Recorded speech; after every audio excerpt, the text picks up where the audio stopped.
أعوذ بالله من الشيطان الرجيم بسم الله الرحمن الرحيم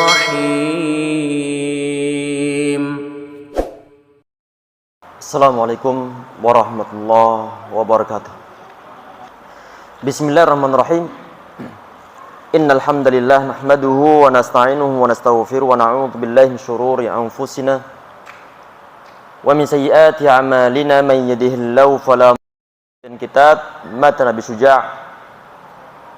Semoga kehadiran antum pahala yang berlipat ganda dari Allah SWT insyaallah, dan semoga ilmu yang didapatkan diberi keberkahan oleh Allah SWT, dan semoga waktu, keluarga, tenaga, pikiran yang antum luangkan untuk menghadiri majlis ilmu diberikan keberkahan oleh Allah SWT insyaallah, amin ya rabbal alamin. Insyaallah yang kita bahas untuk siang hari ini adalah tentang babul istinja. Bab tentang istinja. Istinja tentunya adalah menghilangkan najis yang keluar dari dua jalur, belakang ataupun bagian depan. Maksudnya adalah kotor-kotoran yang keluar dari tubuh umat manusia, baik lewat depan ataupun belakang, kemudian dibersihkan dengan cara-cara tertentu, maka itulah yang disebut sebagai istinja. Baik nanti menggunakan batu ataupun menggunakan air, batu ataupun semisalnya. Tayyib, kita perhatikan. Di sini beliau mengatakan wal istinja wajibun. Istinja itu hukumnya adalah wajib minal bauli wal ghaiti, dari buang air besar ataupun dari buang air kecil. Jadi hukumnya adalah wajib. Artinya wajib di sini ini kalau kita mau sholat, kemudian ternyata di bagian depan atau belakang kok masih ada najisnya, kok masih ada kotorannya, dan kita tidak berusaha untuk menghilangkannya ataupun mensucikannya, maka sholat kita tidak diterima. Tidak diterima. Karena kenapa? Ada sesuatu yang menghalangi dari sesuatu yang tidak bisa diterima di saat kita lagi sholat. Sehingga di sini wajib hukumnya menghilangkan najis yang keluar dari depan ataupun dari belakang. Wal afdalu ayyastanjiya bil ahjar. Yang lebih utama adalah beristinja menggunakan batu. Tsumma yutbi'uha bil ma. Kemudian diikuti dengan menggunakan air. Perhatikan ya ikhwah, yang mungkin sebelumnya telah kita sampaikan tentang masalah apa? Tentang masalah suatu media yang bisa digunakan untuk beristinja. Apakah hanya terkhusus menyangkut masalah batu saja, ataukah air saja, ataukah ada hal yang lain yang bisa untuk digunakan? Kata para ulama ya ikhwah sekalian, dalam masalah hal ini, karena melihat tentang materi yang Nabi Muhammad beliau gunakan di saat beliau beristinja ataupun beliau beristijmar, menggunakan batu. Sehingga di sini para ulama mereka sepakat, asalkan materi yang digunakan untuk beristinja tersebut itu adalah jamid. Artinya jamid itu adalah barang padat, bukan barang cair. Untuk barang cair wajib menggunakan air. Kalau ada barang cair lain yang digunakan untuk beristinja sedangkan dia bukan air, maka tidak diperbolehkan. Jadi syarat pertama adalah suatu barang tersebut yang mau digunakan untuk beristinja itu adalah suatu yang jamid ataupun suatu yang padat. Yang kedua adalah qali'in. Qali'in itu apa? Yang memang bisa untuk menghilangkan najisnya. Artinya sesuatu yang mungkin dia licin, nggak mungkin bisa menghilangkan. Ataupun sesuatu yang mungkin itu batunya adalah batu-batu yang basah, justru nanti akan meratakan najisnya. Sehingga perlu dipastikan bahwa batu yang digunakan itu memang batunya adalah batu yang keras, yang padat, dan juga tentunya nanti yang batunya bukan batu-batu yang licin. Kemudian di antara syarat berikutnya adalah ghairu muhtaram, artinya tidak dimuliakan. Apa itu yang tidak dimuliakan? Artinya ada suatu barang yang memang itu mungkin dia padat, cuma dimuliakan oleh orang. Apa di antaranya mungkin? Termasuk kertas yang udah dibahas sepertinya. Udah dibahas poin tersebut. Dibahas ya, Tayyib. Kalau dibahas kita lanjutkan di poin berikutnya. Perhatikan. Sepertinya belum sampai selesai semuanya ya. Ya, kita perhatikan. Tadi itu yang pertama adalah yang paling utama batu, kemudian diikuti dengan menggunakan air. Di saat Nabi Muhammad SAW beliau berhijrah. Orang-orang Kuba, orang-orang yang di Madinah saat itu, mereka sungkan untuk menceritakan tentang masalah apa yang mereka gunakan untuk beristinja. Akhirnya bagaimana kemudian karena Muhammad beliau bertanya, akhirnya kemudian mereka menjawab, inna nastanji bil ma'i ba'dal hijarah.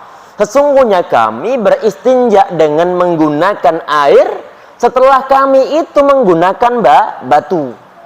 Artinya batu terlebih dahulu baru kemudian menggunakan air.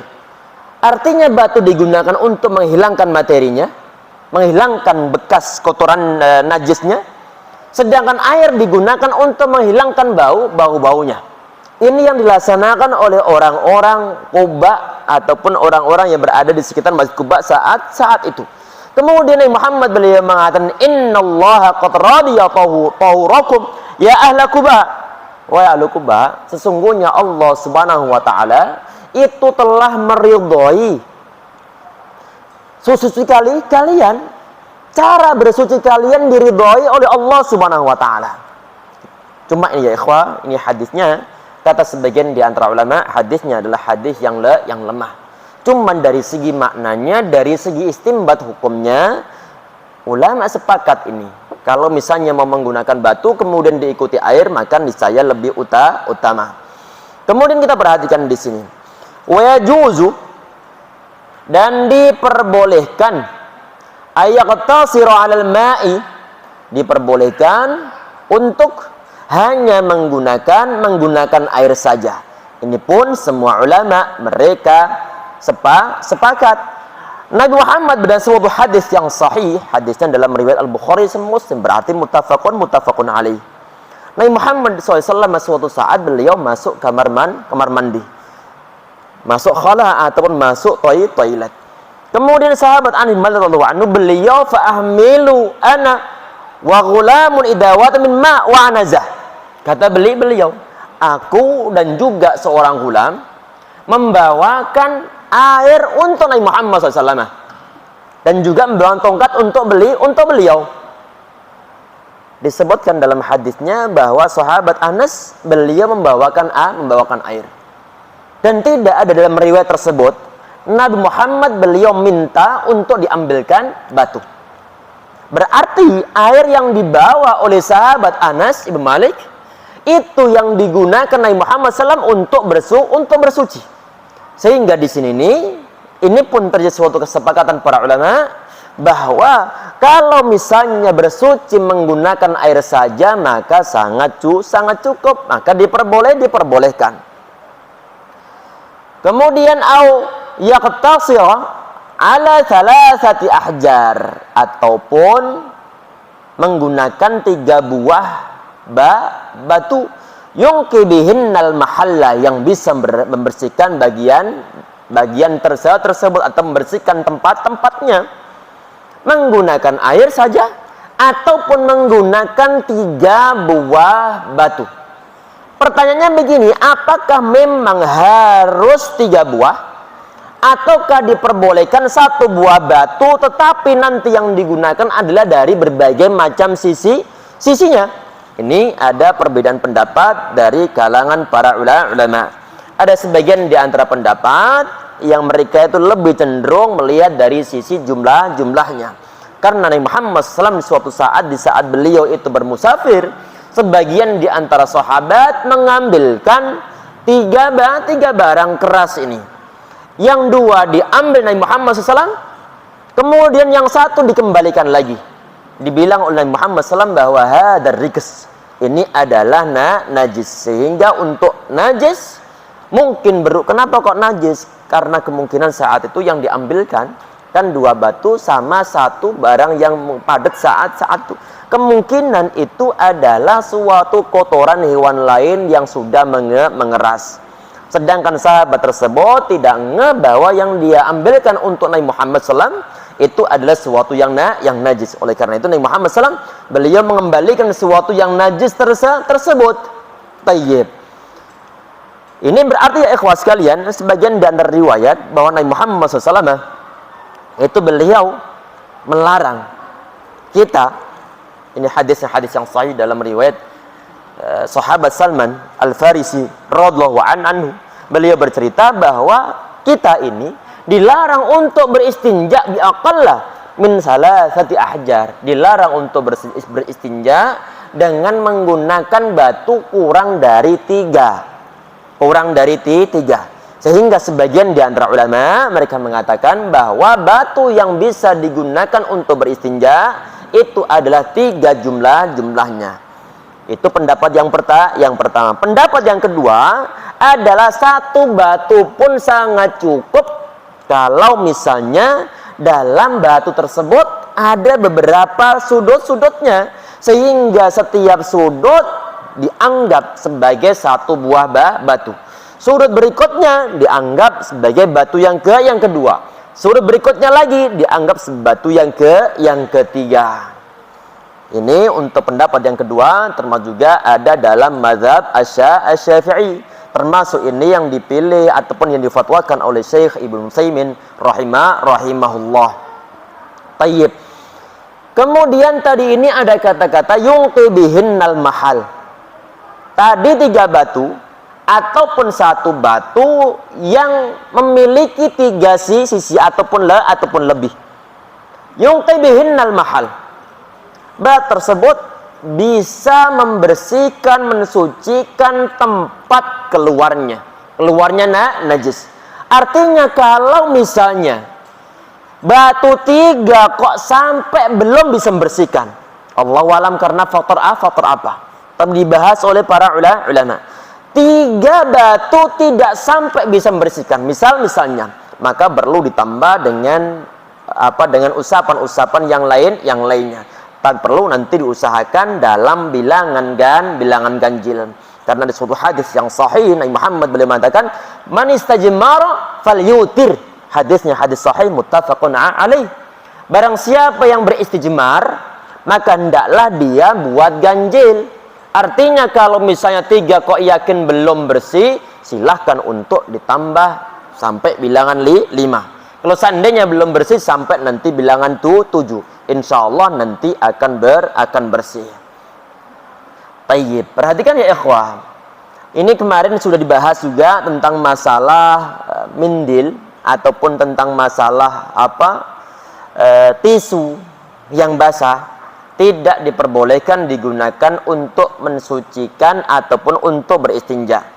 Karena untuk sesuatu yang basah itu justru nanti akan meratakan najisnya. Bukan malah bisa menghilangkan. Sehingga kalau misalnya mau menggunakan tisu, maka perlu dipastikan bahwa tisunya adalah tisu yang kering, bukan tisu yang basah.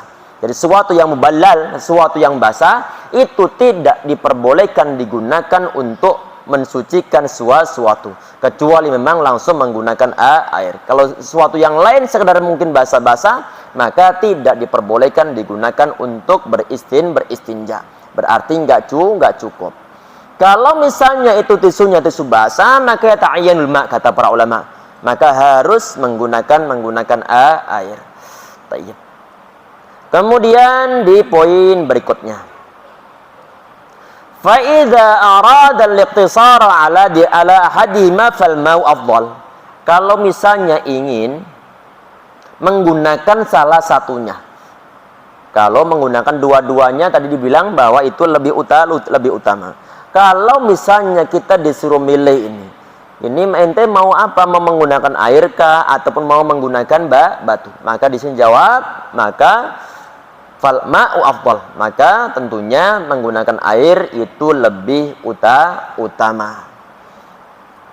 Kemudian di poin berikutnya, ini adalah termasuk di antara etika umat Islam di saat mereka itu mau qadil hajah ataupun mau buang hajat. Ini di antara etikanya disebutkan dalam poin-poin ini. Kita perhatikan yang poin pertama. Wastanibu istiqbal al-qiblati wa istidbaraha fi sakhra. Orang yang qadil hajah ataupun seorang itu yang dia mau ataupun sedang membuang hajatnya, maka dia tidak diperbolehkan untuk menghadap ke arah kiblat ataupun membelakangi kiblat. Tidak diperbolehkan. Tetapi ini adalah dalam catatan si orangnya ini dia berada di tanah lapang dan di sana tidak ada suatu bangunan, nggak ada suatu satir sama sekali. Kalau misalnya di sawah, maka nggak boleh langsung menghadap ke arah kiblat ataupun menghadap membelakangi kiblat. Dilarang Nabi Muhammad sallallahu alaihi wasallam. Terus bagaimana? Terus kalau berada di suatu bangunan maka diperbolehkan. Dalam masalah ini ya ikhwah sekalian, para ulama terbagi menjadi dua kelompok.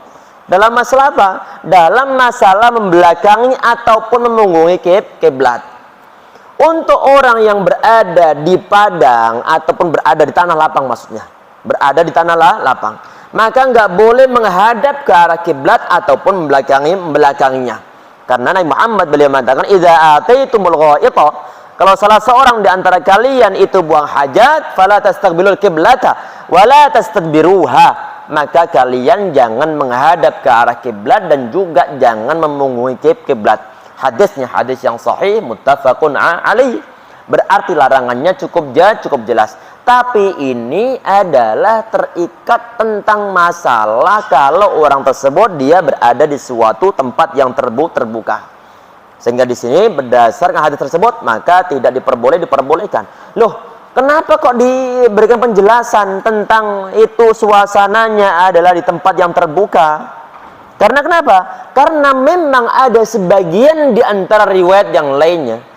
Suatu saat hadis yang sahih ini. Suatu saat sahabat Ibnu Umar bin Khattab radhiyallahu anhu, beliau membawa unta beliau di tengah perjalanan. Kemudian beliau berhentikan untanya. Kemudian beliau saat unta sudah berhenti, kemudian beliau menghadap ke arah kiblat, posisinya kebetulan menghadap ke arah kiblat. Kemudian beliau buang hajat. Di sana ada apanya? Di sana ada penghalangnya. Yang berupa apa? Yang berupa seekor unta. Yang berupa seekor unta. Berarti bagaimana? Berarti antara beliau sama kiblat ada penghalangnya. Sehingga dalam keadaan hal tersebut tidak jadi masalah. Ini adalah walaupun toh sebagian di antara ulama ini tetap tidak mengizinkannya. Artinya mereka tetap berpendapat asalkan nanti itu orang dia buang hajat, maka nggak diperbolehkan menghadap ke arah kiblat ataupun memunggungi kiblatnya. Sedangkan dalil yang kedua, ini sahabat Ibnu Umar bin Khattab radhiyallahu anhu juga. Di saat beliau berada di rumahnya Hafsah tentunya adalah anak dari sahabat Umar bin Khattab radhiyallahu anhu. Berarti adalah saudara perempuan dari sahabat Abdullah ibn Umar bin Khattab radhiyallahu anhu. Tentunya ini beliau sahabat Ibnu Umar adalah iparnya Nabi Muhammad SAW. Sahabat sekalian ipar Nabi Muhammad SAW. Sahabat Umar bin Khattab radhiyallahu anhu, Ibnu Umar bin Khattab, beliau melihat Nabi Muhammad SAW saat itu beliau duduk untuk membuang hajatnya. Di mana? Di rumah istri beliau yang bernama Hafsah. Dalam keadaan apa? Dalam keadaan mustaqbil Syam, mustadbiral qiblah. beliau menghadap ke arah Syam, sedangkan beliau saat itu memunggungi Ka'bah ataupun kiblat. Karena Syam, kalau posisi itu Nabi Muhammad beliau berada di Madinah, tentunya di saat menghadap ke Syam, ke arah Baitul Maqdis, tentunya kiblatnya berada di belakang. Nabi Muhammad saat itu beliau buang hajat di rumahnya Hafsah radhiyallahu anha, menghadap ke arah Syam, otomatis beliau memunggungi Ka'bah. Ini yang dijadikan dasar oleh sebagian di antara ulama, bahwa kalau misalnya toilet itu kebetulan kok berada dalam suatu bangunan, maka tidak terikat pada masalah mana menghadapnya. Dasarnya tadi ini. Jelas insyaallah ya, dasarnya adalah tadi ini. Sebagian di antara ulama mereka bilang itu khusus Nabi Muhammad SAW, karena kebiasaan orang-orang zaman dahulu toilet mereka tidak berada dalam rumah. Tapi Nabi Muhammad SAW di suatu saat beliau punya toilet dalam rumah beliau. Kalau dalam satu bangunan dan ini adalah khusus beliau, maka orang-orang lain nggak boleh. Ini sebagian di antara ulama. Tetapi ulama yang lain menganggap bahwa ini adalah untuk seluruh umatnya. Artinya kalau misalnya toilet yang kita tempati saat itu kok kebetulan menghadap ke arah kiblat, maka udah pakai saja.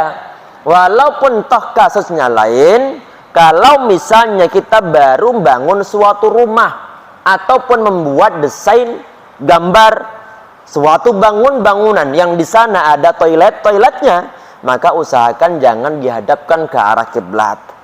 Itu niscaya lebih aman, biar nanti orang yang buang hajat dia tidak dibingungkan tentang masalah hukum buang hajat menghadap ke arah kiblat ataupun membelakanginya. Kemudian kita perhatikan di poin berikutnya, wa yajtanibu al-baula wal gha'ita fil ma'ir rakidi. Orang yang buang hajat hendaknya dia itu menjauhi apa? Menjauhi untuk buang hajatnya di air yang tergenang. Enggak diperbolehkan untuk buang hajat di air yang tergenang. Nabi Muhammad beliau mengatakan, la yabulanna hadukum fil ma'il da'imil ladzi la yajri. Hadisnya hadis yang sahih. Kalian ataupun salah seorang di antara kalian benar-benar jangan buang pipis ataupun buang hajat di air diam yang tidak mengalir. Berarti dilarang, enggak diperbolehkan. Hadisnya adalah hadis yang sahih. Walaupun toh nanti berbagai alasan, alasan, asal kita tahu bahwa air yang berada di sana itu enggak ngalir, tergenang di sana, maka kita jangan buang hajat di sana. Jangan membuang hajat di sana. Dilarang dalam syariah agama Islam. Kemudian di poin berikutnya, wa tahta syajaratil musmirah. Juga larangan diantaranya adalah membuang hajat di bawah pohon yang sedang berbuah.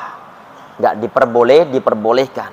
Karena kenapa? Karena khawatir nanti di saat pemilik pohonnya ini yang kita bicarakan saat ini ya ikhwah.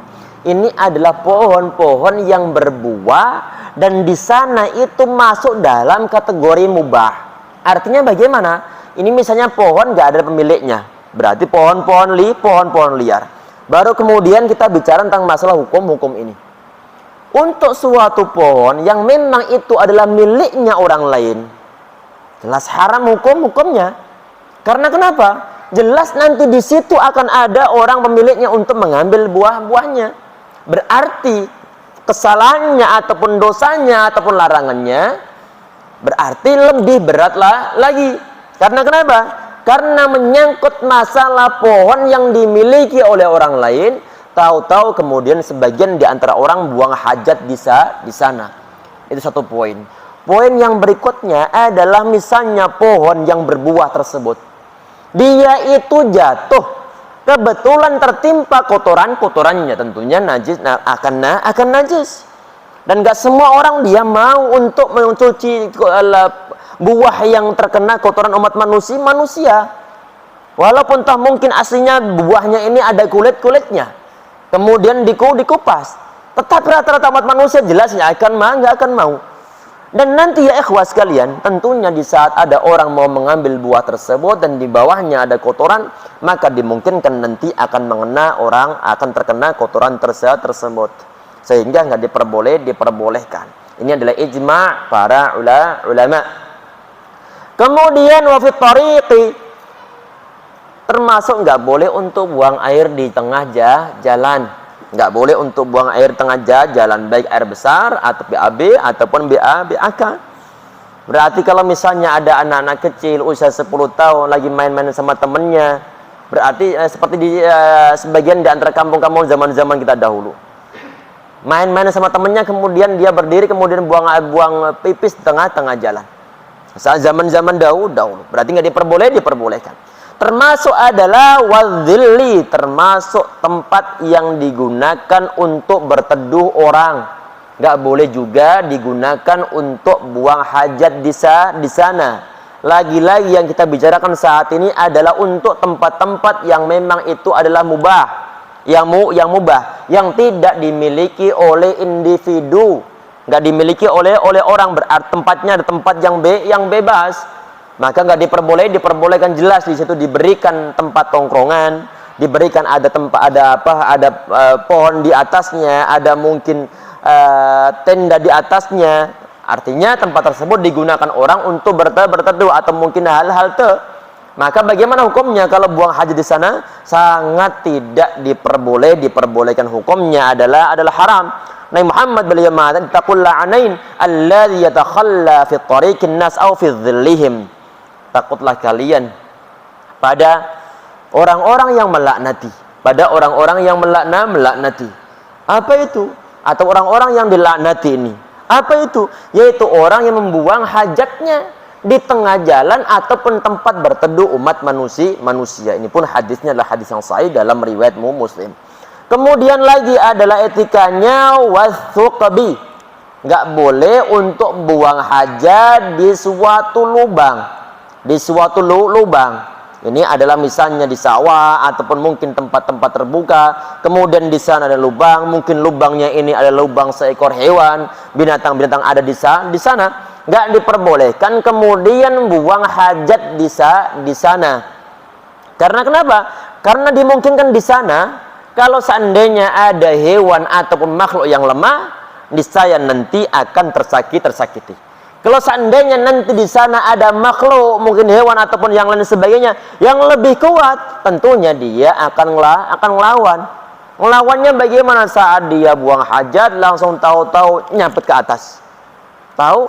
Bisa bayangkan nyapit ke atas begini. Sehingga dilarang. Karena semua ya ikhwah, semua poin-poin syariah itu adalah untuk mengamankan umat manusia yang aslinya mereka biar nyaman dunia dan juga di akhirat.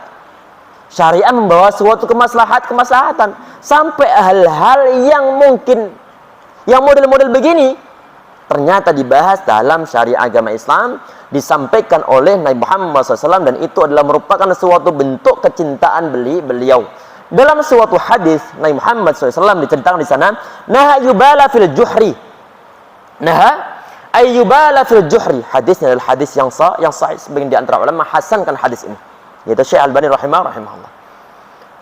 Nabi Muhammad SAW beliau melarang liang ini ataupun mungkin tempat kepiting di sawah ataupun mungkin tempat tikus ataupun yang lain sebagainya, tidak diperbolehkan untuk dikencingin ataupun dibuang air di sana. Kemudian diantaranya lagi di sini etika adalah wala yatakallamu adaban wa yatakallamu 'alal bauli wal ghaiti, dan nggak boleh bicara di saat buang hajat, baik hajat besar ataupun hajat kecil. Nggak diperbolehkan. Sebagian di antara riwayat Nabi Muhammad SAW beliau mengatakan la yaq'udu atau la yaq'udur rajulani al-gha'iti yatahaddatsan. Janganlah dua orang dia itu mereka lagi duduk untuk buang hajat kemudian mereka ngobrol. Enggak diperbolehkan. Kecuali mungkin karena faktor darurat. Darurat. Apa itu? Mungkin di saat sudah terlanjur masuk ke dalam kamar mandi, tahu-tahu sudah buang hajat, saat nyari gayung nggak ada.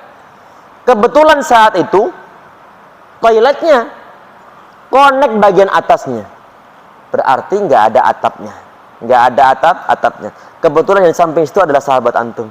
Oi, gayungnya dong.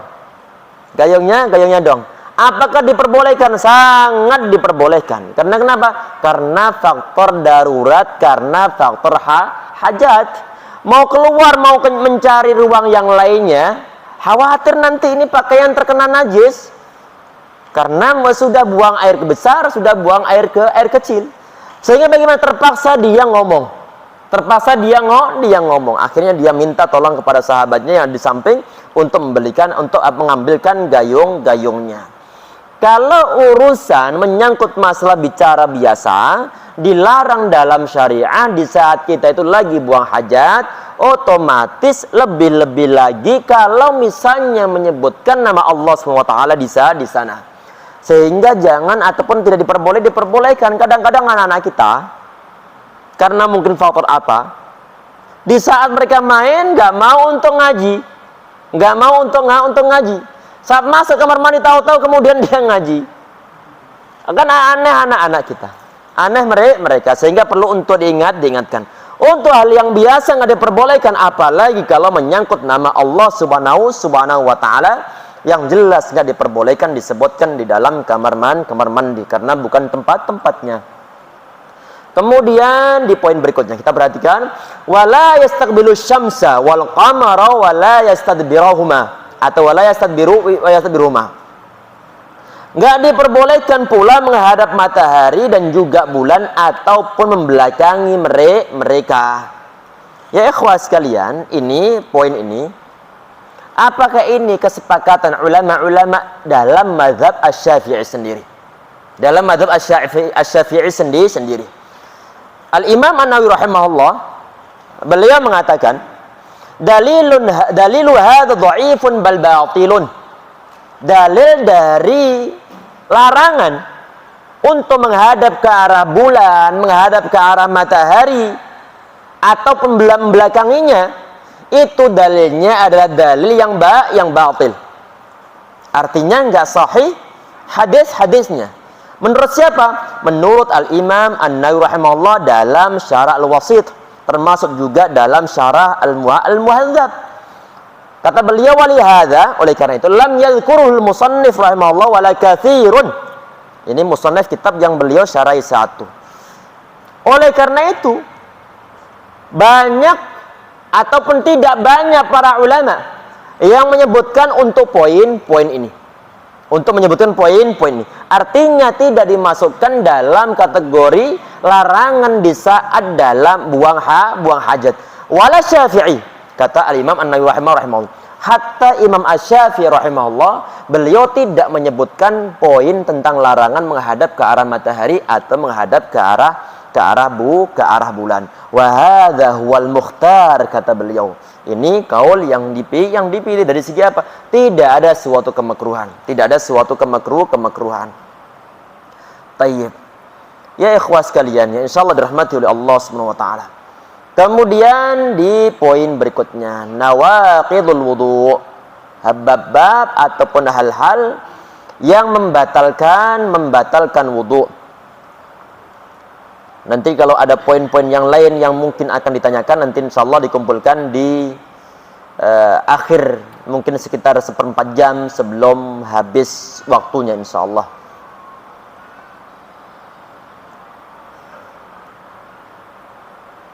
Kemudian di sini ini adalah nawaqidul wudu. Hal-hal yang membatalkan ataupun yang merusak wudu. Di sini beliau mengatakan bahwa yang merusak wudu Itu ada enam macam. Sittatu asya. Ada enam macam. Yang pertama adalah ma kharaja minas sabilain, yaitu suatu yang keluar dari dua jalur, maksudnya adalah kubul sama dubur, kemaluan depan sama kemaluan bagian belakang. Kalau ada yang keluar, baik yang keluar itu adalah suatu yang biasa keluar, berarti kalau biasa adalah air seni ataupun mungkin kotoran umat manusia, itu yang biasa keluar.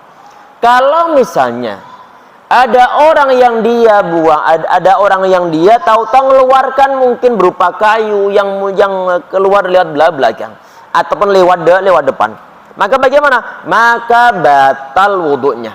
Segala sesuatu yang keluar dari sana, maka batal wudunya. Termasuk tentunya adalah buang angin, buang angin. Baik yang ada suaranya yang disebut sebagai durat, ataupun yang tidak ada suaranya yang disebut sebagai fusa, itu pun batalkan wudunya. Saat dibilang antum ada bau-bau yang nggak sedap, tahu-tahu bau-bau yang nggak sedap, dibilang siapa yang buang angin? Kemudian ada si A, dia bilang saya yang buang angin. Habis itu qomat dikumandangkan, dia langsung sholat. Diingatkan oleh temannya, kok nggak wudhu? Iya, nggak ada suaranya, nggak ada suaranya katanya. Buang angin baik ada suara ataupun tidak ada suara, maka itu dia membatalkan wudhu. Termasuk apa lagi? Maka minas sabilain, suatu yang keluar dari dua jalur itu, kubul ataupun dubur, adalah madhi. Adalah madhi, cairan yang bening, yang kental, yang bukan mani, yang keluar dari kemaluan baik laki-laki atau perempuan. Kapan keluarnya? Di saat dia lagi syahwat. Itu yang disebut sebagai madhi. Maka kalau itu sampai keluar, maka batal wudunya. Kalau keluar batal wudunya, otomatis dia harus berwudu lagi. Terus apa? Ada konsekuensi yang lainnya. Apa itu? Sesuatu yang keluar yang berupa madhi tersebut, itu adalah sesuatu yang najis. Maka artinya bagaimana? Maka perlu waspada, jangan sampai cairan tersebut mengenai pakaian kita, mengenai celana, mengenai kalau perempuan mungkin mengenai rok ataupun pakaian mereka. Kalau sampai mengenai, maka pakaian kita telah mutanajis, telah terkena najis. Kalau terkena najis dan kita tidak mau untuk mensucikannya, tidak mau membersihkan tempat yang terkena madhi tersebut, maka sholat kita itu tidak sah. Oleh karena itu perlu dipastikan di saat ada suatu cairan yang keluar karena faktor syahwat, maka itu adalah najis. Kemudian segera dibersihkan, segera dicucikan. Walaupun toh kalau misalnya mau mencuci, tidaklah harus dicuci satu pakaian penuh ataupun satu celana penuh kemudian dicuci semuanya. Tidak harus. Bagaimana itu? Cukup bagian yang terkena najis itu saja. Berarti kalau misalnya berupa ujung begini, tinggal digerojok menggunakan keran, kemudian dikucek, langsung kotorannya ataupun najisnya akan luntur ke bawah. Berarti nggak harus semua dicuci semuanya. Tidak diharuskan. Karena kenapa? Yang terkena najis adalah bagian-bagian tertentu. Sebagian dan riwayat ya ikhwah sekalian, kita mengenal siapa sahabat Ali radhiyallahu anhu. Beliau adalah sepupu Nabi Muhammad SAW.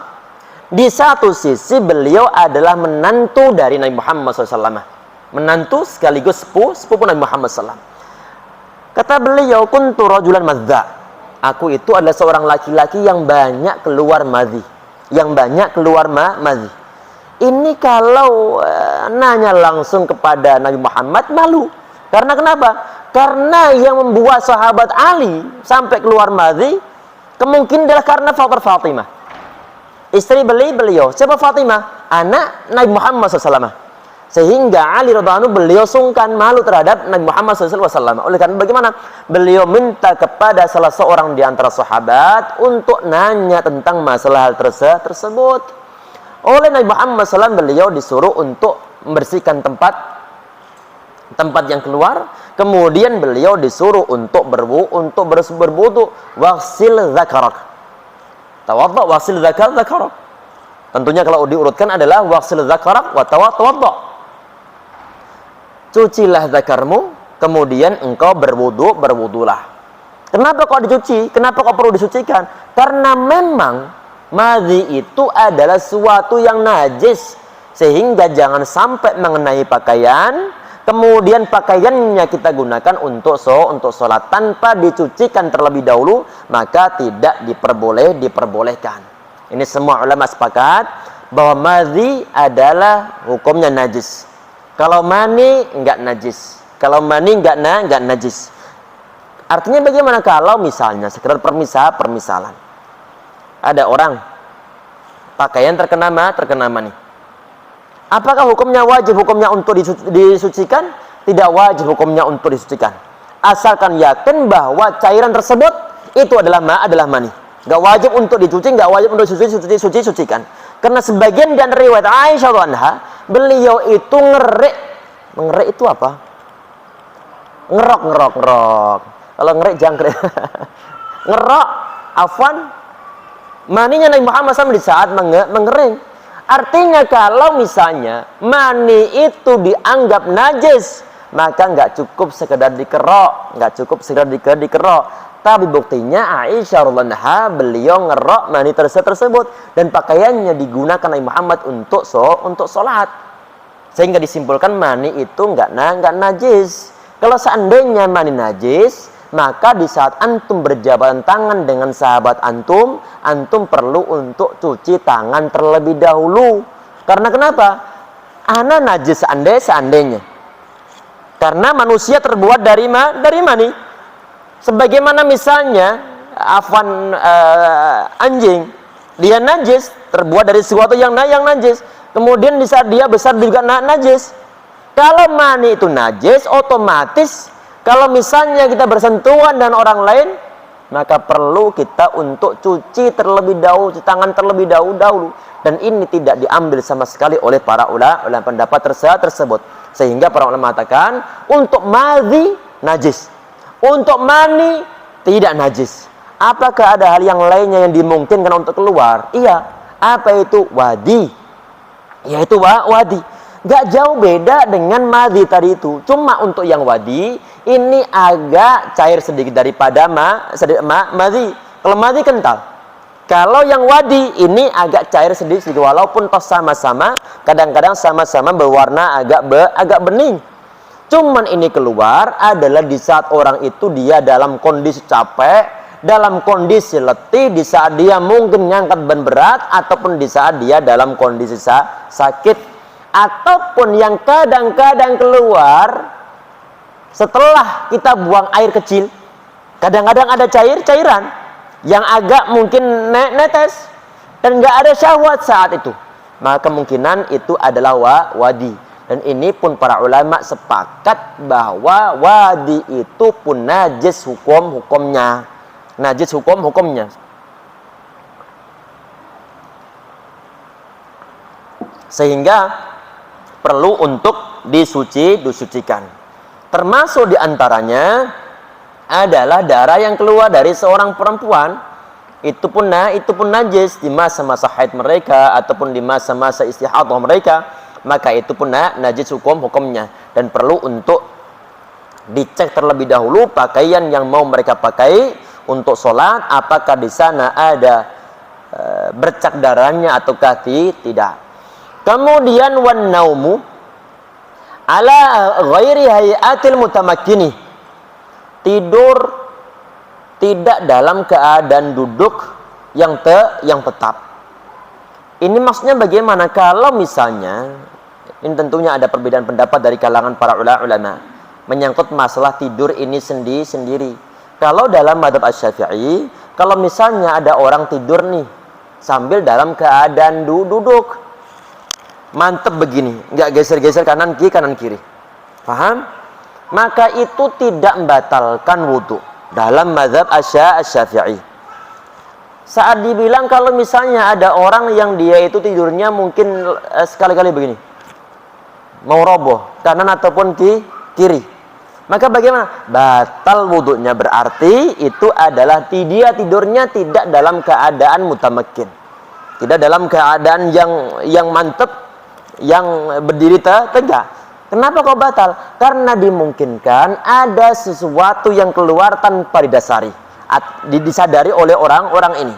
Karena kata sebagian di antara ulama, apakah hadis bukan Allahu a'lam, bahwa al-ainani wika'us sahi, kata mereka, bahwa mata ini adalah merupakan tali dari bagian bawah ini, bagian lubang yang di bawah. Di saat mata tertutup karena tidur, maka yang di bawah itu nggak akan kencang. Sehingga di saat misalnya tidur kemudian begini, maka kemungkinan yang bagian bawah akan terbuka. Kalau sudah terbuka maka akan nguap. Kalau sudah nguap maka batal wudhunya. Jalan insyaallah ya, tahu artinya nguap di situ? Tayyib. Kemudian yang di poin berikutnya, wazawalul akli, hilangnya akal, bi sukrin, sebab mabuk, atau maradin, ataupun sebab sakit. Kalau ada orang dia itu mabuk, maka batal wudhunya. Ataupun ada orang karena faktor sakit sehingga dia nggak sadar sama sekali, nggak sadar, sehingga dia ngeracau kemana-kemana omongannya. Kalau sebelumnya dia dalam kondisi suci, karena mungkin dia mau sholat, tahu-tahu penyakit datang menyerang sehingga kemudian dia nggak sadar sama sekali. Maka setelah dia sadar, maka dia perlu untuk mengulang wudhu lagi. Karena kenapa? Karena dia masuk dalam kategori hilang akalnya. Kemudian yang keempat, di antara pembatal wudhu yang keempat, itu adalah lamsur rajulil mar'atal ajnabiyyata min ghairi ha'ilin. Ini adalah dalam mazhab Asy-Syafi'i, yaitu menyentuh seorang perempuan, aslinya di sini adalah bersentuhan kulit ketemu kulit, bukan kulit ketemu kain mereka. Seorang laki-laki yang dia bersentuhan kulit dengan seorang perempuan yang bukan mahram, mahram. Kalau mahram bagaimana? Mahram tidaklah batal. Artinya kalau ada orang dia bermadzhab Asy-Syafi'i, kemudian dia ini sebelum ke masjid jabatan tangan dengan ibundanya, ataupun dengan saudara perempuannya, ataupun dengan bibinya. Mereka itu adalah mahram kita. Mereka adalah mahram, bibi kita, mahram kita, baik dari jalur ayah ataupun dari jalur ibu. Mereka adalah mahram kita. Adik kita perempuan, kakak kita perempuan, mereka adalah mahram kita. Maka bagaimana? Di saat nyentuh kulit mereka, walaupun tas salaman, maka tidak batal wudhunya. Tidak batal wudhunya. Kalau orang lain bagaimana? Misalnya adalah sepupu, mereka bukan mahram kita. Mereka adalah seorang yang diperbolehkan untuk kita nikahi, yaitu sepupu kita yang perempuan. Halal hukumnya untuk dinikahi. Sehingga kalau halal hukumnya untuk dinikahi, otomatis mereka itu bukan mahram kita. Kalau bukan mahram, kebetulan kok kulitnya nyentuh karena berbagai macam alasan, maka hukum wudhunya adalah batal. Ini dasarnya apa? Dasarnya adalah aula mastumun nisa falam tajidu ma'an fatayammamu. Ini di antara pembatalnya. Kata lamastum itu ditafsiri dalam mazhab Asy-Syafi'i adalah menyangkut masalah jima ataupun di luar itu. Asal karena menyentuh kulit perempuan maka perlu untuk mengulang wudhu lagi. Sebagian di antara ulama ini tidak dimasukkan dalam kategori pembatal wudhu. Karena Nabi Muhammad SAW beliau sebelum ke masjid kadang-kadang beliau mencium istri beliau sendiri. Sebagian di antara ulama yang lain disangkutkan tentang menyangkut masalah syahwat. Kalau ada syahwatnya maka batal wudhunya. Kalau enggak maka enggak. Tayyib. Kemudian yang di poin berikutnya adalah wamassu farjil adami, yaitu menyentuh farjinya ataupun kemaluan, mungkin dubur dari umat manusia ataupun menyentuh kemaluan orang bibatinil kaffi, dengan menggunakan telapak tangan. Menggunakan telapak tangan. Afwan, tadi ini menyangkut masalah farji, kemaluan umat manusia. Maka itu pun batalkan wudunya. Baik ini orangnya dewasa ataupun orangnya masih anak-anak kecil yang semacam ini, maka batal wudunya, baik sengaja ataupun nggak sengaja, batal wudunya. Dasarnya apa? Dasarnya hadis yang sahih, man massa dzakarahu falyatawadda. Barang siapa yang menyentuh zakarnya, hendaklah dia itu berwudu. Ini hadisnya adalah hadis yang sahih. Padahal yang dia sentuh adalah zakarnya dia sendiri. Apalagi zakar yang dimiliki oleh orang lain, mungkin anak kecilnya. Maka bagaimana kalau misalnya seorang ibu yang dia itu mungkin punya anak kecil yang perlu penanganan, perlu untuk ganti popok, perlu untuk membersihkan najisnya bagian depan atau bagian belakang. Kebetulan saat itu dia habis berwudu. Mau berwudu lagi malas, maka nanti bagaimana? Maka nanti silakan menggunakan kaos tangan. Itu adalah jalan keluarnya. Biar nanti telapak tangannya tidak nyentuh kemaluan dari orang lain. Kemudian kita perhatikan di sini nih,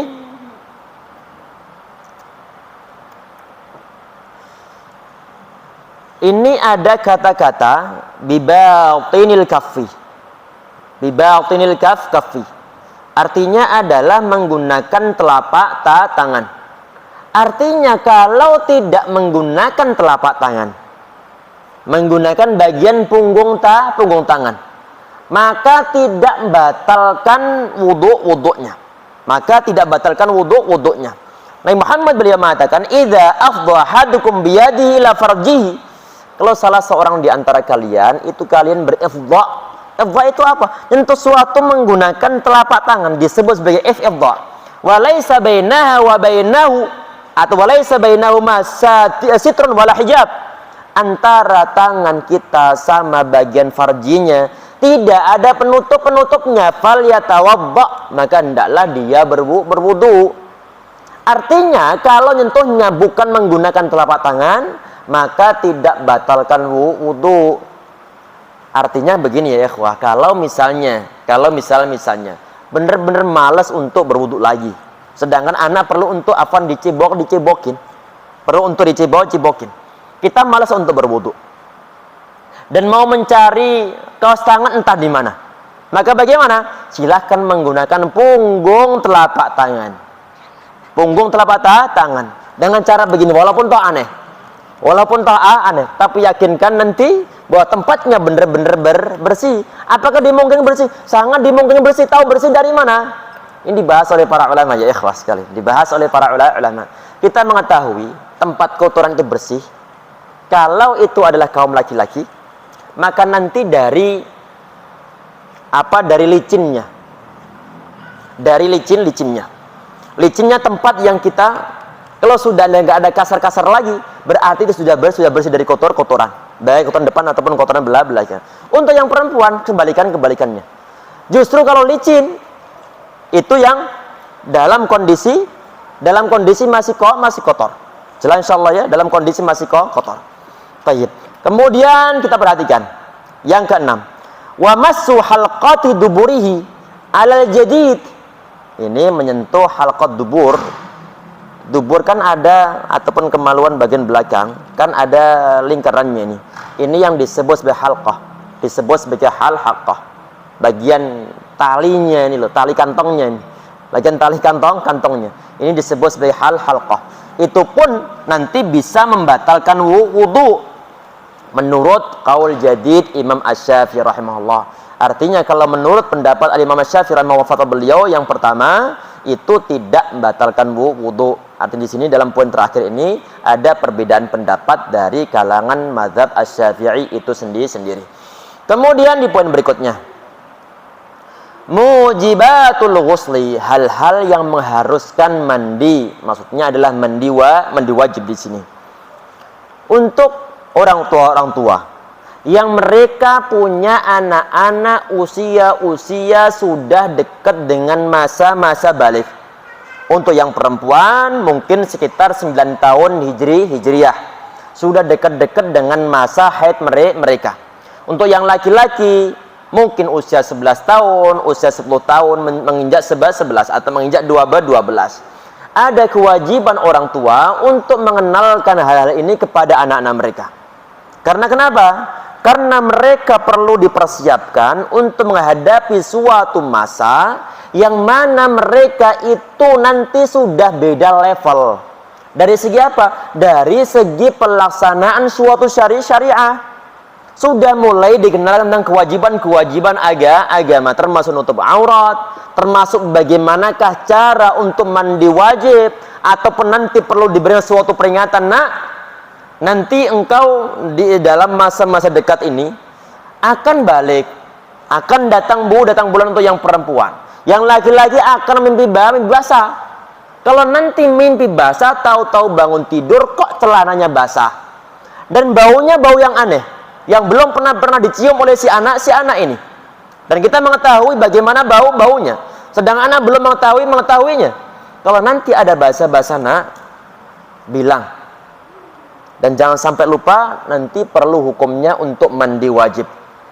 Dan biar nanti engkau itu ingat cara-caranya, maka tolong beritahukan ayahmu ini, abimu ini, beritahu nanti. Sehingga nanti di saat sudah terjadi, di murojaah diajarkan terlebih dahulu, baru kemudian dia bisa praktek. Karena perlu untuk ilmu sebelum-sebelumnya diberikan, tetapi saat hari kemungkinan dia sudah lupa. Oleh karena itu perlu untuk diingatkan. Jangan sampai anak kita telah balik sedangkan kita nggak tahu. Yang dosa siapa? Yang dosa adalah orang tua. Yang mestinya orang tua bertanggung jawab untuk qu anfusakum wa ahlikum nara. Wahai orang-orang yang beriman, jagalah diri kalian dan juga keluarga kalian dari api neraka. Tapi ternyata nggak dijaga. Dengan cara bagaimana? Dengan cara anak-anak ini yang mestinya dia sudah mengenal suatu kewajiban, malah nggak diajarkan oleh orang tuanya. Oleh karena itu, poin menyangkut masalah mujibatul ghusli ini perlu diperhatikan lebih-lebih adalah bagi orang-orang tua yang dia itu punya anak-anak yang sudah mendekati masa-masa baligh. Baik, kita perhatikan di sini. Ini yang disebutkan dengan istilah al-ghuslu atau mandi ini adalah meratakan air sekejur tubuh dengan niat khusus. Niatnya apa? Niatnya dalam hati bahwa satu dia mau menghilangkan suatu hadas besar. Ini niat wajib ini. Niat wajib untuk mandi yang semacam ini. Untuk masalah urusan talaful bin niyah, melafalkan niat itu urusan lain. Tetapi untuk niat yang ada dalam hati itu wajib hukumnya. Karena kenapa? Nanti yang bisa membedakan apakah antum sedang mandi jinabat ataukah bukan mandi jinabat adalah karena faktor niatnya yang bisa bedakan. Sekarang anaknya ke antum, misalnya antum habis kerja bakti nih, bersih-bersih gorong-gorong, bersih-bersih got nih. Ada mungkin bagian got yang terkena rambut antum. Tentunya antum biasanya ngapain? Mandi sekujur tubuh, termasuk bagian rambut. Secara lahiriahnya, orang yang mandinya mandi jinabat sama orang-orang yang mandinya karena faktor habis bersih-bersih got ataupun karena faktor kepanasan di luar, cerik cukup panasnya bukan main, masuk rumah langsung masuk kamar mandi langsung mandi sekujur tubuhnya termasuk bagian kepalanya. Kira-kira dari segi luarnya ada beda ataukah nggak ada beda? Nggak ada beda sama sekali. Terus yang bisa membedakan apa? Adalah masalah niatnya. Masalah niatnya. Sehingga tanpa adanya niat, suatu ibadah itu tidak bisa dibedakan dengan ibadah-ibadah yang lainnya. dengan adanya niat suatu ibadah itu tidak diketahui mana yang wajib, mana yang sunnah. Antara sholat qobliyah sama sholat subuh, bagi orang yang tidak melaksanakan kunut, qobliyah subuh sama subuh akan sama. Berapa rakaat? Sama-sama 2 rakaat. Padahal yang satu adalah untuk sholat wajib, yang satu adalah untuk sholat qobliyah. Tetapi secara lahiriahnya adalah sama. Nanti yang bisa membedakan apa? Yang bisa membedakan adalah niatnya. Sehingga niat ini hukumnya adalah wajib dalam hati kita. Jalan insyaallah ya. Termasuk mandi jinabat ini pun hukum niat adalah wajib. Tapi kita perhatikan. Walladzi yujibul ghusla sittatu asya.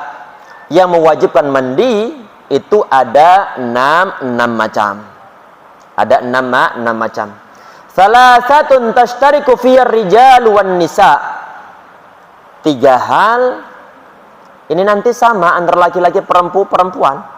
Artinya kalau 3 untuk 3 yang pertama nanti ini dialami oleh laki-laki dan juga dialami oleh perempuan, maka wajib bagi mereka berdua untuk mandi jinabat ataupun mandi besar. Sehingga di sini disebut tashtariku fiyar rijal wan nisa. Kaum laki-laki mengalami, kaum perempuan juga mengalami. Apa itu? Yang pertama adalah iltiqaul khitanain, bertemunya dengan dua khitan. Apa itu 2 khitan? Yang laki-laki kemaluannya di khitan, yang perempuan kemaluannya di khitan. Di saat 2 barang tersebut kok sampai bertemu, maka wajib hukumnya untuk mandi jinabat. Untuk mandi besar. Walaupun toh misalnya tidak sampai total penuh, misalnya masuk ke dalamnya, tetap mandi jinabat. Walaupun toh tidak sampai keluar mani, tetap mandi jinabat. Karena faktornya apa? Faktornya adalah karena bertemunya dengan dua khitan. Nabi Muhammad SAW dalam sebagian dari riwayat beliau mengatakan, hadisnya adalah hadis yang sahih. Beliau mengatakan, ada yang mengatakan sahih, ada yang mengatakan hasan, ada yang mengatakan dhaif. Di antara yang mensahihkan, yang menghasankan oleh Syekh Albani rahimahullah. Apa kata Nabi Muhammad SAW? Idza jalasa baina syu'abi al-arba' thumma jahada faqad wajaba al-ghuslu. Sebagian di antara riwayat wa illam yanzil. Kalau seorang laki-laki dia itu duduk di antara cabang 4 yang dimiliki oleh kaum perempuan, 2 tangan, 2 kaki. Kemudian dia masukkannya, maka faqad wajabal ghuslu, maka wajib hukumnya untuk mandi. Wa illam yunzil, walaupun toh orang ini dia tidak keluar mani, maka wajib hukumnya untuk mandi jinabat. Ini tadi tentang masalah idza jalasa baina syu'abil arba', ini hadis-hadis yang sahih dalam Al-Bukhari dan Muslim. Sedangkan yang tentang masalah wa illam yunzil ataupun tentang masalah idza altaqa khitanani wa tawatatul hasyafa faqad wajibal ghuslu, itu tadi yang dihasan oleh Syekh Albani rahimahullah. Kemudian yang kedua adalah inzalul mani, adalah keluar mani. Keluar mani maka mewajibkan orang untuk mandi jinabat. Terlepas faktornya apapun juga, ngelihat gambar tahu-tahu keluar mani, ngelihat tembok tahu-tahu keluar mani, maka wajib mandi jinabat. Ngelihat istrinya tahu-tahu keluar mandi jinabat. Dia membasah ataupun keluar mani, maka dia wajib mandi jinabat. Ada orang yang memaksa dengan proses onani, maka wajib hukumnya untuk mandi jinabat. Terlepas masalah dosa-dosanya, yang jelas itu adalah perlu untuk mandi jinabat di saat keluar mani. Dibahas oleh para ulama ya ikhwah sekalian, insyaallah dirahmati oleh Allah Subhanahu wa taala. Yang bisa membedakan apakah yang keluar itu mani ataukah tidak, ini dibahas oleh para ulama ini di berbagai kitab-kitab fikih. Yang pertama adalah baunya itu lain. Baunya lain. Ada yang mengatakan sebagaimana tala' ataupun mungkin manggarnya kurma. pernah mencium manggarnya kurma. Kalau belum pernah mencium, maka adonan roti. Adonan roti. Ataupun mungkin yang agak serupa adalah bau-bau klorok. Yang agak serupa sedikit. Baik. Itu adalah bau dari cairan yang keluar yang disebut sebagai mani. Yang kedua adalah bitadafuk, dengan muncrat-muncratan. Jelas insyaallah ya, itu pun termasuk di antara mani. Kemudian disertai dengan rasa nikmat.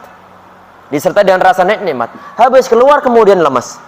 Ini adalah disebutkan oleh para ulama-ulama kita, biar nanti bisa membedakan yang keluar itu mani atau bukan. Baik. Kemudian yang ketiga, ini pun adalah termasuk di antara hal yang laki-laki perempuan juga mengalami. Laki-laki mengalami, perempuan juga mengalami. Apa itu? Di sini disebutkan adalah al-maut, adalah al-maut. Artinya kematian. Artinya kalau ada orang meninggal, maka dia wajib untuk mandi, bukan wajib untuk mandi ya, wajib dimandikan. Kalau wajib mandi jelas dia nggak bisa mandi karena sudah meninggal. Tapi wajib hukumnya untuk dimandikan. Tayyib. Ini juga berarti dialami oleh laki-laki ataupun perempuan. Wajibnya di sini untuk poin yang terakhir ini, untuk masalah mandi bagi orang yang meninggal ini adalah wajibnya wajib kifayah ataupun fardu kifayah. Artinya kalau sudah ada satu orang yang dia itu menangani pemulasaran jenazah, maka sudah cukup untuk menggugurkan kewajiban bagi orang-orang kaum muslimin yang lainnya. Kalau nggak ada yang nanganin, maka semua orang akan berdosa. Ini adalah suatu karakter yang disebut sebagai fardu kifayah ataupun wajib kifai. Kemudian di poin berikutnya, wa salasatun takhtassu bihan nisa. Sedangkan 3 hal ini hanya khusus untuk kaum perempuan, berarti yang laki-laki mereka nggak wajib, nggak ada mengalami 3 hal ini. Apa yang pertama? Yang pertama adalah haid. Yang pertama adalah keluar darah haid. Untuk usia 9 tahun hijriyah, biasanya usia yang sudah dekat dengan masa-masa haid. Sampai kapan? Ila masya Allah, sampai waktu yang telah ditentukan oleh Allah Subhanahu wa taala. Karena beda setiap kaum perempuan, nggak selalu sama. Mungkin sebagian di antara perempuan dia sudah berhenti atau menopause di saat usia 55 tahun. Ada yang sampai 60 tahun, ada yang sampai mungkin setelahnya. Jadi beda kasus. Kalau sudah keluar darah haid, maka kalau misalnya setelah dia cek kok bener-bener putih bersih, nggak ada darahnya, nggak ada bercak-bercaknya, maka dia sudah wajib hukumnya untuk mandi jinabat. Terus untuk sholatnya bagaimana? Untuk sholatnya nggak wajib untuk diqadhain, nggak perlu untuk diqadhain. Sedangkan untuk puasanya wajib hukumnya untuk diqadhain. Kata Aisyah anha kunna nu'maru biqadha'is shaum. Kami diperintahkan untuk mengqadha'i shaum, puasa, wala nu'maru biqadha'is shalah, dan tidak diperintahkan untuk mengqadha'in salat karena cukup berat tentunya kalau mengqadha' salat. Kalau mungkin cuma puasa, mungkin sepekan, 1 bulan mengalami sepekan, mengalami 8 hari, 9 hari, 6 hari, maka ringan untuk diqadha'.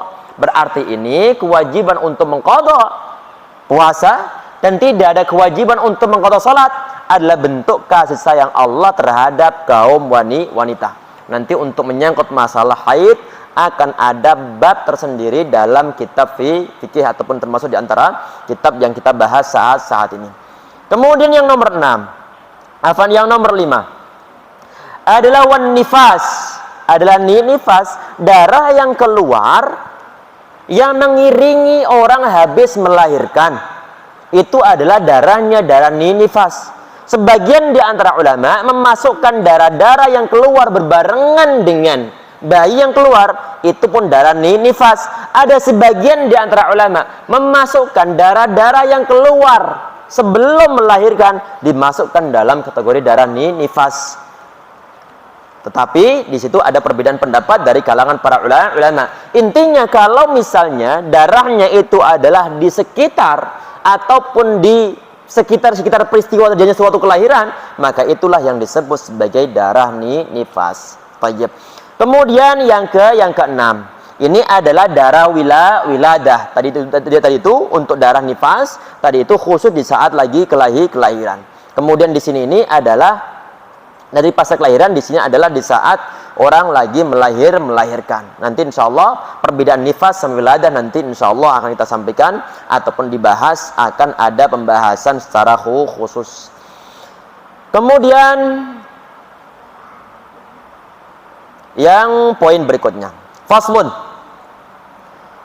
faraidul ghusli, bab tentang wajib mandi ataupun fardu mandi. Artinya poin-poin nanti ini di saat ada orang dia itu mau mandi jinabat ataupun di saat melaksanakan mandi jinabat, maka perlu untuk diperhatikan. Karena ini termasuk di antara hal yang harus dilaksanakan di saat orang tersebut mandi jinabat. Yang pertama apa? Yang pertama adalah niyah.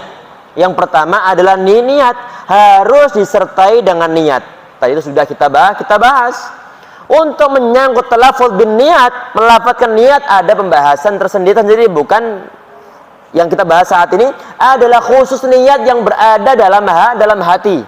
Niat yang berada dalam hati. Dan tidak ada ulama yang mewajibkan untuk melafadzkan niat. Tetapi untuk niat itu memang minimal adalah ada dalam hati. Kalau misalnya hati itu dia nggak ada niat, tahu-tahu kemudian dia melafadzkan niatnya, hatinya nggak ada niat sama sekali, maka tidak sah niatnya. Sebaliknya, di saat ada orang dia itu hatinya sudah berniat, walaupun toh lidahnya tidak mengucapkan, maka sah hukum niatnya. Termasuk ini dalam mazhab Asy-Syafi'i. Baik, kita perhatikan. Yang pertama adalah perlu untuk berniat. Yang kedua adalah izalatun najasati in kanat ala badanihi, menghilangkan najis kalau misalnya ada di tubuh orang yang mau mandi jinabat tadi itu. Berarti perlu dicek terlebih dahulu. Karena kenapa? Ada sebagian di antara najis yang kadang-kadang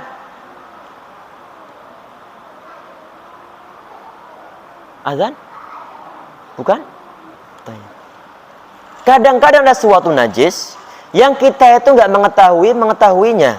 Kita nggak mengetahuinya. Ada sebagian di antara tubuh kita karena mungkin habis apa, kemudian kena najis dan kita nggak langsung bersihkan, sehingga perlu dicek terlebih dahulu bagian-bagian yang mungkin ada najisnya, perlu untuk dibersihkan terlebih dahulu. Karena kadang-kadang di saat kita mandinya kurang bersih, kadang-kadang mandinya kurang bersih, sehingga untuk bagian-bagian yang ada najisnya kemungkinan nggak terkena air.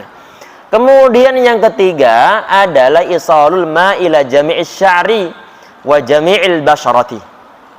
Ini meratakan air ke seluruh rambut ataupun ke seluruh kulit. Ini pun berarti inti dari mandi itu adalah meratakan air ke seluruh tubuh, mulai dari bagian rambut sampai bagian kaki. Berarti semua kulit akan dilewati oleh air yang digunakan untuk mandi jinabat. Kemudian wasunanu, kesunahannya.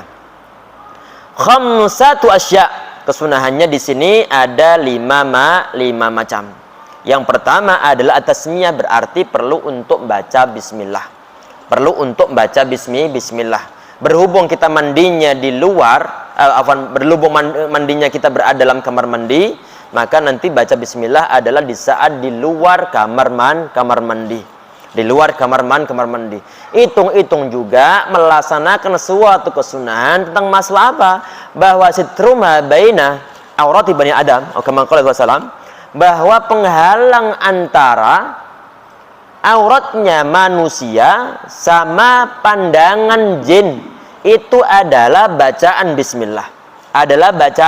Bismillah. Artinya sebelum kita masuk dalam kamar mandi, kita baca bismillah terlebih dahulu. Di satu sisi biar nanti kita nggak perlu lagi mengulang bismillah, di sisi yang lain kita sudah melaksanakan suatu kesunahan agar aurat kita tidak dilihat oleh bangsa jin. Ini hadisnya adalah hadis yang sahih. Kemudian yang kedua adalah wal wudu'u qablahu, berwudu terlebih dahulu. Nabi Muhammad SAW beliau berwudu terlebih dahulu di saat beliau mandi jinabat. Sebagaimana ghassala yadayhi wa tawadda'a wudu'ahu lis-shalah. Beliau berwudu sebagaimana beliau wudu untuk salat. Berarti nggak ada beda antara wudunya orang yang mau mandi jinabat sama orang yang mau salat. Termasuk diantaranya adalah imrarul yadi 'alal jasadi, adalah mengusapkan tangan, menjalankan tangan ke atas bagian badan, berarti diratakan. Kemudian diantaranya adalah wal muwalah, adalah berurutan. Kemudian wa taqdimul yumna al yusra, mendahulukan bagian yang kanan daripada bagian yang kiri. Ini muwalah di sini ya ikhwah. Sebagian di antara ulama mengartikan muwalah dalam hal ini adalah orang tersebut dia itu membasuh ataupun memandikan bagian tubuh, satu bagian tubuh sebelum kering bagian tubuh yang lainnya. Itu adalah muwalah. Artinya kalau misalnya ada sebagian di antara orang dia malas mandi, mungkin kedinginan, sehingga dia itu nyicil mandinya. Dengan cara bagaimana? Dengan cara bagian kepala terlebih dahulu, baru kemudian bagian bawahnya lagi. Kalau bagian kepala sudah kering, baru kemudian bagian tubuhnya dimandikan, maka tidak sah hukumnya. Karena kenapa? Karena perlu ada suatu unsur muwalah. Sebagaimana Nabi Muhammad sallallahu alaihi wasallam yang beliau contohkan di saat beliau itu berwudu ataupun di saat beliau itu mandi jinabat. Mungkin sampai di situ dulu ya ikhwah untuk penambahan materi dalam pertemuan kita hari ini insyaallah. Nanti untuk di pertemuan berikutnya kita bahas tentang mandi-mandi yang disunnahkan. Mandi-mandi yang disunahkan. Nah, subhanahu wa bihamdika asyhadu an la ilaha illa anta astaghfiruka wa atubu ilaik. Assalamualaikum warahmatullahi wabarakatuh.